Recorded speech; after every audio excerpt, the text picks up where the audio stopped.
بلوچستان عوامی پارٹی کے رہنما انوار الحق کاکڑ کو نگران وزیر اعظم بنانے کا فیصلہ کیا گیا ہے۔ سینیٹر انوار الحق ملک کے 8ویں نگران وزیر اعظم ہوں گے۔ انوار الحق کاکڑ کون ہیں، ان کے بارے میں تفصیلات جانتے ہیں اس ویڈیو میں۔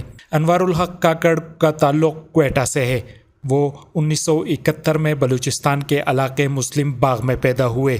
انوار الحق کاکڑ نے ابتدائی تعلیم کوئٹہ سے حاصل کی، جس کے بعد انہوں نے کیڈٹ کالج کوہاٹ میں داخلہ لیا، لیکن والد کے انتقال پر واپس کوئٹہ آ گئے۔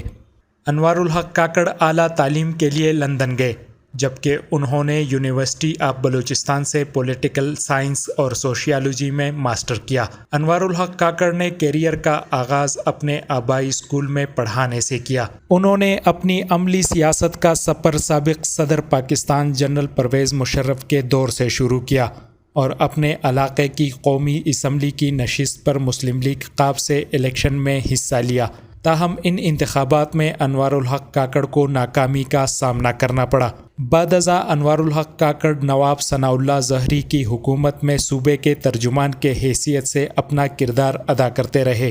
انوار الحق کاکڑ 12 مارچ 2018 کو بلوچستان سے آزاد حیثیت میں سینیٹر منتخب ہوئے۔ اسی سال اگست میں انہوں نے صوبے میں بننے والی نئی سیاسی جماعت بلوچستان عوامی پارٹی میں شمولیت اختیار کی، اور انوار الحق کاکڑ اس وقت بھی بطور سینیٹر ایوان بالا میں اپنے فرائض سر انجام دے رہے ہیں۔ انوار الحق کاکڑ سینیٹر منتخب ہونے سے قبل جنوری سے مارچ 2018 تک بلوچستان کے وزیر اعلیٰ کے مشیر اور دسمبر 2015 سے حکومت بلوچستان کے ترجمان کے طور پر کام کر چکے ہیں۔ انہوں نے نہ صرف پاکستان میں بلکہ مختلف بین الاقوامی فورمز پر بھی بلوچ حکومت کے موقف کی نمائندگی کی ہے۔ انوار الحق کاکڑ بلوچستان کو درپیش مسائل پر گہری بصیرت رکھتے ہیں۔ ان کی دانشورانہ سوچ اور بصیرت کے باعث ملکی اعلیٰ یونیورسٹی اور غیر ملکی یونیورسٹیز، جن میں ہارورڈ اور بریسلز جیسے تعلیمی ادارے شامل ہیں، میں اپنے خیالات کا اظہار کرنے اور تجربے اور تجاویز کے لیے بار بار مدعو کیا جاتا رہا ہے۔